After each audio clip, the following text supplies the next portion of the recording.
Michael Jai White just recently made some comments about the late great Tupac being effeminate, saying that he was a little bit feminine acting when he encountered him, and he got some backlash for us. Here goes his response. He said on Vlad TV, and I'm gonna come back to my reaction. Well, in our last interview, you made some comments about Tupac that people are upset over. You said that he was, if you look at his old high school interview, he was somewhat effeminate. I said, dare I say effeminate? Yeah. I imagine people were going to, because I thought you had the ability to show the clip. The oh yeah, no, I don't. Yeah, to say, explain copyright issues. So yeah, exactly. But people can look it up. It was a very common. That clip. Yeah, but if somebody want to hate, they're not going to look it up first. Yeah. So it's just like if you look at the interview, the whole point is, I mean, like, here we are. We're talking about the human condition. We're talking about imagery. We're talking about that. I find that interesting. So I find it still to this day just infinitely interesting that the person that did that interview did the role within 2 years that painted him as a completely different, but convincingly different person, And so it's just like, look at that and make up your mind for yourself.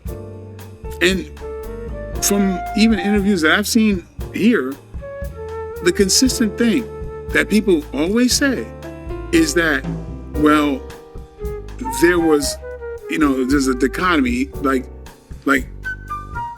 he like that there was a Tupac who was not gangsterish in certain scenarios. Mm-hmm. And so that's basically what I'm saying. It's like there's a lot of smoke and mirrors, and of course he's a hero to a lot of people. But I look at the tragic part of that as well, because I happen to know that when there are young people trying to develop who they are, and when they're very impressionable, they are dissuaded and persuaded by gangster culture that they lock into, right? And they will rather go toward picking up a gun than picking up a book. This is real. And for my parents out there, and just anybody in general, I go, okay, of course, Tupac, that you might see in that interview, there have been people who absolutely influence him to be that way. And my thought, and several people's thought, is that's not who the man was. Well, it's interesting. I remember I talked to someone that was close to the whole, intimately close to Tupac for a very long time. And they were telling me something interesting, because at first Pac didn't know who his dad was because his mom wouldn't tell him, right? And that whole story behind his dad is kind of a real clusterfuck to begin with, because Effeminate was married to this guy in the Black Panthers. As she's going through her trial, one of the drivers assigned to her from the Panthers, she started to sleep with him during the course of the trial, with her thinking she's probably going to go to prison forever, like, whatever, fuck it. She ends up getting pregnant by him. When she gets, when she beats the case, she tells her husband that it's not his baby. So her husband leaves her. She has the baby.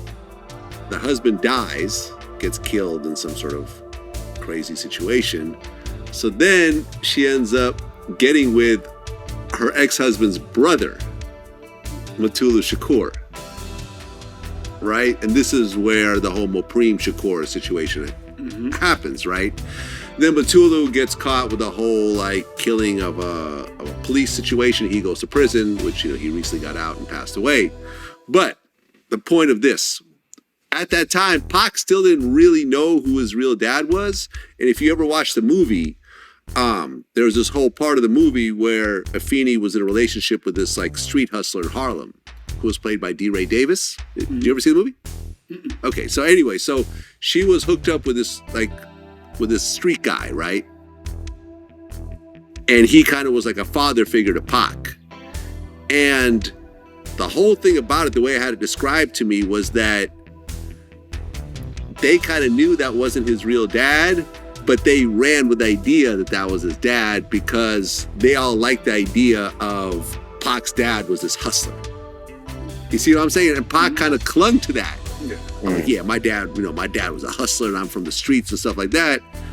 When the reality is, the dad was really a Black Panther who was a truck driver who really had a whole family, of his own, and he had cheated on him, and that's how Pac came around. Oh, But wow. the story sounded better that the dad was the hustler as opposed to the truck driver. Yeah. You see what I'm saying? And that's, I think, part of the DNA of Tupac, of let's create these sort of things that look really great on paper, and I could, talk about them in my music, and I could play this sort of figure, but not all of it is always true. Man, so y'all can watch the rest of that interview on Vlad, but interesting because, and first of all, I think Vlad was a little bit, he didn't really get that story down packed. Tupac's real father, which he did interview, I don't think he was on Vlad TV. I think he was on another hip hop blog site on YouTube. But they interviewed Tupac's dad. Tupac's dad was a kid. I think he might have been maybe 18 years. I don't even think he had a family yet. I think he was a teenager when he was driving Effeminate to court. Man, in fact, I think he was younger than Effeminate at the time. I hate to say it, man. Effeminate seemed like she was for the streets. She was smart. She was a revolutionary, but Effeminate seemed like she was out there when she was young. But she was young. She was in her 20s. I think she was in her mid-20s. And I think that Tupac's real father, who was her driver, who was with the Black Panthers, I think he might have been 18 or 19 years old. So he was legal. He just was way younger than her. He was younger than her. Anyway, I want to play this clip also, y'all, from a book. I forgot the name of the book. Anyway, I forgot the name of the book. I'm going to play the clip from the book. And the book tells where Tupac said he didn't fit in because people thought he was a weirdo. He was kind of a nerd. Let me play that. Let me play the book real quick. I'm going to come back.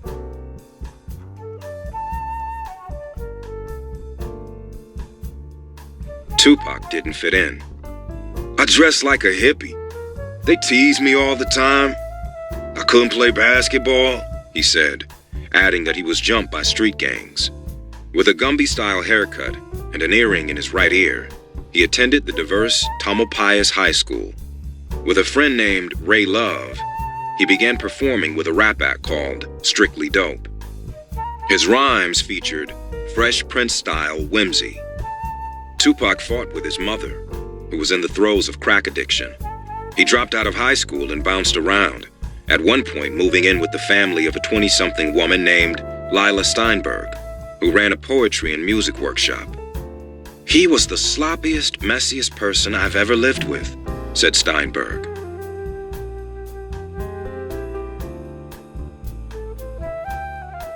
So, okay, hold on. Okay, so that was the excerpt from, the book was called Original Gangsters. It's a book by Ben Westhoff. Y'all can check it out on Audible.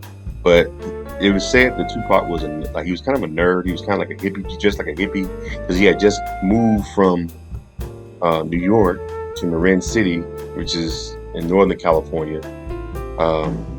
And he was in the projects, and he said that people, he said that he just like nerd, like people he didn't fit in. He got jumped.